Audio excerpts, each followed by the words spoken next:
imagine this. You're on the phone with your kid. They've had a minor car accident. Nothing serious. They say they're okay, just stuck in a ditch. You're talking them through it, trying to figure out where they are. Yeah, stressful situation, but manageable, you think. Exactly. Then, right in the middle of the call, they just suddenly yell, "Oh shit." And then, silence. The line goes dead. Chilling. And you never see or hear from them again. Wow. That's the start of the Brandon Swanson case, isn't it? It is. A 19-year-old college student in Minnesota. Vanished May 14th, 2008. A really perplexing one. So for this deep dive, we've looked at, well, everything we could find. The detailed Wikipedia page, police reports, interviews with his parents, Annette and Brian. And our mission today is really to unpack this. The baffling events of that night, the huge search effort that followed, the theories that still linger. And crucially, how this one case, this tragedy, actually sparked a massive change in how missing persons cases are handled. Not just in Minnesota, but potentially saving lives elsewhere, too. Right. Because beyond the mystery itself, this story is about, well, it's about how information gets confused, right? How facts conflict. Yeah, and how police procedures work, or sometimes didn't work, and what happens when a family fights for change.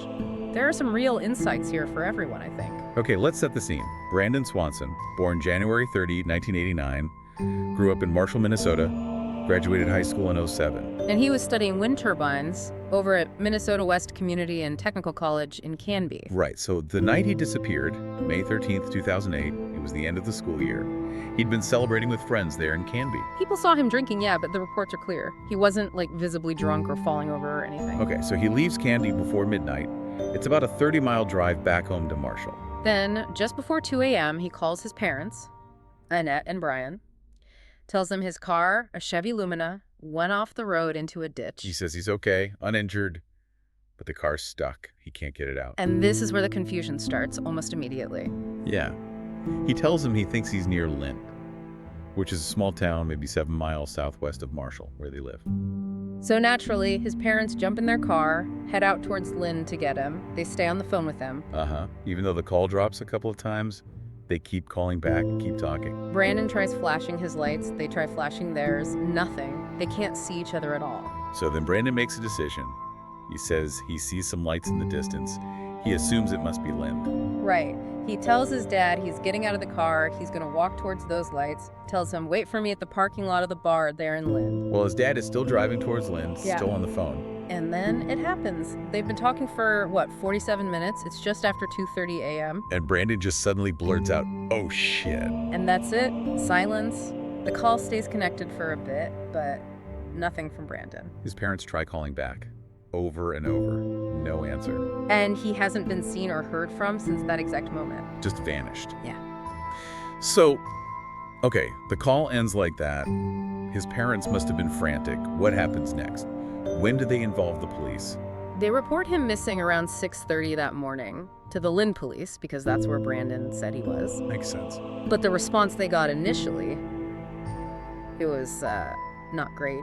An officer apparently told Annette it was hardly unusual for young men that age to stay out all night. Wow. Even said it was Brandon's right to be missing. His right to be missing. Yeah. After that phone call. That's hard to believe. It really highlights a problem at the time, doesn't it? This mindset about missing adults, especially young men. It cost them crucial time, precious hours. Absolutely. So when did they actually start looking?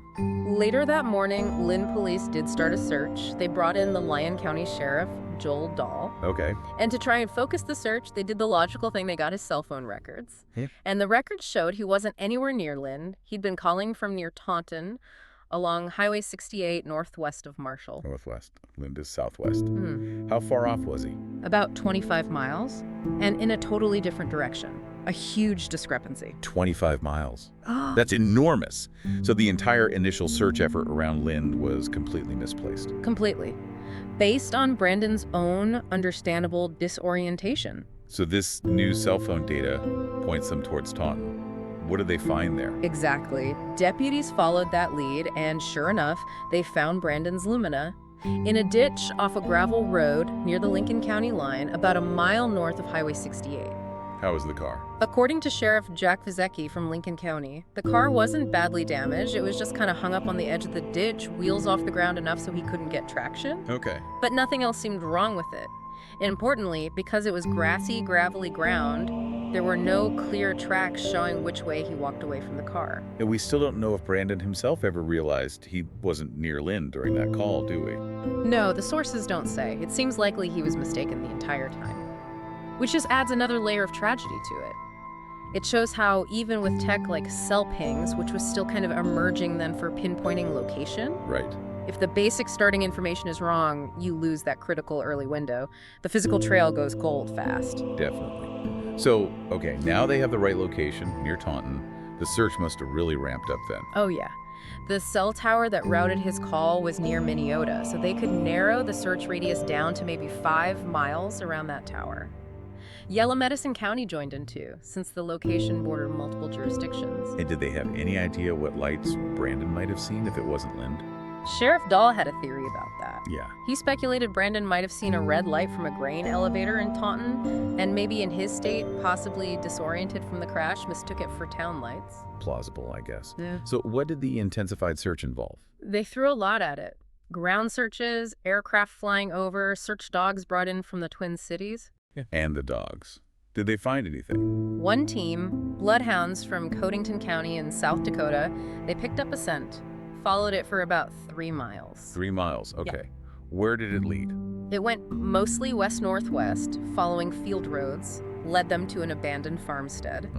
Then it went along the Yellow Medicine River to a spot where the trail seemed to indicate he went into the water. Into the river. And didn't his father say Brandon mentioned hearing water on the phone? He did. Brandon Swanson recalled Brandon mentioning passing fences and hearing water nearby, so that seemed to fit. So the focus shifts to the river, the possibility of drowning. Exactly. That became a major theory. They brought in Department of Natural Resources boats, searched the river, installed gates downstream. How deep was the river? In some spots, particularly in Lincoln County, it had apparently been up to 10 feet deep the morning Brandon vanished, though the water level had dropped since then. So a real danger. Absolutely. Deputies walked the riverbanks. They used horses, ATVs in the surrounding areas.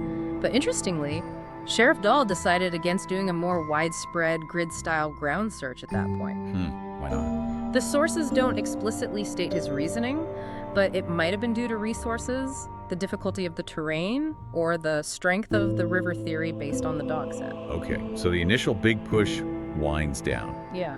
But the search didn't completely stop, did it? You mentioned Sheriff Izaki. Right. His dedication was incredible. He personally walked 2 miles of the Yellow Medicine River every single day for 30 days after the main search caused. Wow, and Brandon's parents. Mm-hmm. You said they leave the porch light on. Every night since he disappeared. Still do. Just hoping. It's heartbreaking. It really is. What about the larger official searches? Did they ever resume? They did. They picked up again in late fall after the harvest. You know, the fields that were planted right after he vanished were clear then. Ah, right. Easier to search. And dogs used in those later searches apparently followed scents of human remains into an area northwest of Porter, which hadn't been searched thoroughly before. Okay. Then they searched again the following spring, after the snowmelt, but before new planting. That cycle, fall and spring searches, continued for several years, up through 2011. How much ground did they eventually cover? By 2011, they'd searched something like 122 square miles, a huge area. That's massive. Did the focus shift at all? Yeah, in 2010, the Minnesota Bureau of Criminal Apprehension, the BCA, took over as the lead agency. They set up a dedicated tip line. Get many leads. Generated about 90 leads by 2015. And the main area of interest seemed to shift towards Mud Creek, which flows into the Yellow Medicine River, but further north and northwest of Porter. So years of searching, shifting focus areas. But still no Brandon. Let's talk about theories. The drowning theory was strong initially because of the dog trail. It was. But Brandon's mother, Annette, she never really bought it. Why not? She told CNN that the dog that tracked him to the river, well, it didn't stop there. It apparently picked up the scent again on the other side of the river. All right. Yeah, followed it along the riverbank there to another gravel road, headed north towards the county line, and that's where the scent finally ended. So she said, you know, there really is nothing to indicate that he's in the river. That definitely casts doubt on the simple drowning theory. It does. Plus, his dad, Brian, emphasized that Brandon didn't sound confused or disoriented on the phone, despite having had drinks earlier, which, you know, might make you less likely to just accidentally stumble into a river. Good point. What about other ideas? Could he have just walked away? intentional disappearance. It's a possibility that has to be considered in any missing person case, I suppose. But his parents are adamant he wouldn't have done that. They say he had plans, things were going okay for him, no signs he wanted to just leave his life behind. Okay, that leaves foul play. If that ever seriously considered. Sheriff Vazecki couldn't rule it out. He mentioned the possibility, maybe someone was hiding, waiting. Someone could have been in the shadows, and they got him that way, was his quote, I think. But no evidence. No evidence whatsoever to support it. Just speculation, because the other explanations don't quite fit perfectly either. So really, the takeaway on the theories is, we just don't know. Despite all the effort, it remains a genuine mystery. And that lack of answers, combined with that awful initial police response, that's what ultimately led to Brandon's law, right? Exactly.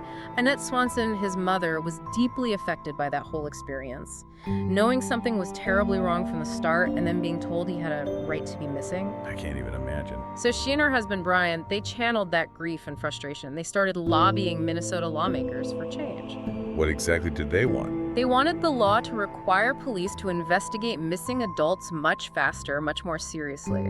Basically, treat it like they would an abducted child case, especially when the circumstances seem dangerous. And they found someone to champion that. They did. Annette met with Marty Seifert. He was the minority leader in the state house then, and his district included Marshall. Okay. Seifert said later he remembers her saying she knew it probably wouldn't help find Brandon at that point, but maybe it could help someone else's child in the future. Powerful motivation. Absolutely. So Seifert introduced the bill. They called it Brandon's Law. The core idea was pretty simple, actually. Just amend the existing missing child program law and change the word child to person. Seems straightforward. Did it face any pushback? Surprisingly, yes. Seifert said there was considerable resistance from some in law enforcement while the bill was being debated in committee. Why? What were the objections? Part of it seemed to be privacy concerns. This was around the time cell phone pinging technology was becoming more common for law enforcement, estimating location from cell towers. Right, we mentioned that. And there were questions about accessing that data for adults, balancing privacy versus the need to search. It was an emerging technology issue, as Seifert put it. Interesting. But they overcame the resistance. They did. A similar bill was introduced in the state Senate by Dennis Frederickson, and eventually it passed both houses, unanimously in the House, actually. That's fantastic. And on May 7th, 2009, Governor Tim Pawlenty signed Brandon's Law into effect. The Swansons, Annette, and Brian, and their daughter Jamin were right there watching. A really significant moment born from such tragedy. What exactly does Brandon's law mandate now? What changed? It made some really key changes. First, police must start investigating missing adult reports promptly. No more waiting periods. Okay, crucial. Second, the initial investigation has to figure out not just if the person is missing, but also if they might be in dangerous circumstances. Right, considering the context. Third, they have to notify other nearby police agencies quickly, which directly addresses that problem in Brandon's case, where he was potentially in 3 different counties. Improves coordination. Makes sense. And maybe the biggest change. Police can no longer refuse to take a missing person report just because they think there's no crime involved, or because not much time has passed, or because they suspect the person might have left intentionally, or even if the person reporting isn't related. So it removes all those initial barriers that the Swansons face. Exactly. It fundamentally shifts the responsibility onto law enforcement to act immediately when an adult is reported missing under potentially concerning circumstances. That's a huge shift. Did it have an impact beyond Minnesota? It did. The law went into effect July 2009. Since then, at least 4 other states have passed similar laws, often called Brandon's Law too. Wow. Marty Seifert, the representative who introduced it, he considers it one of the most important things he did in his 14 years in office. He genuinely believes it will save lives. So let's recap this deep dive. We've walked through the very confusing, very frightening disappearance of Brandon Swanson. That last phone call. Yeah, the initial search being misdirected, the massive effort over years, the theories that still don't quite add up. And then the incredible legacy.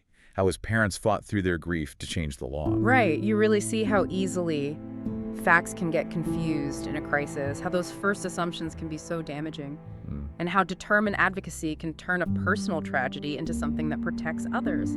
It's a powerful lesson in how policy can change. Brandon Swanson is still missing. His family still doesn't have answers about what happened that night. But his case fundamentally changed how we approach missing adults. It did. And it leaves us with a question, I think, for you, the listener, to consider. In these situations, when someone vanishes, information's spotty, time is running out. What's our collective responsibility? How do we balance that urgent need to find someone with respecting individual privacy in an age of increasing surveillance? Where do we draw that line?